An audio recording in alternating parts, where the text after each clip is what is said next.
பாருங்க, இந்த காணொலியில் ராதாரவி ஐயா அழகாக சீமானை பற்றி சொல்லியிருப்பார். தமிழ்நாட்டை தமிழன் தான் ஆளணும் அப்படிங்கிற ஒரு விஷயத்த ஆணித்தனமாக சொல்லியிருப்பார் அண்ணன் சீமான்.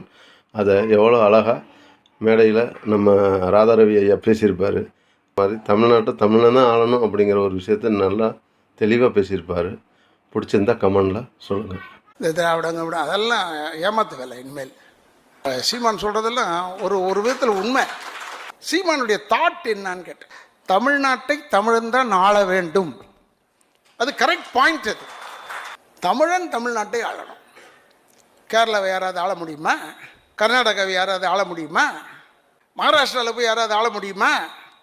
ஏன்டா தமிழ்நாடுக்கு மட்டும் தமிழன் வரமுல்ல? அதைத்தான் கேட்குறாரு சீமான்.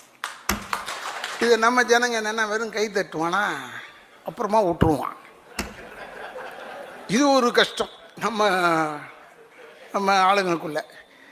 தமிழர்களை நம்ம கொண்டாடுறதுன்னு சொல்கிறான் ஒரு மனுஷன்.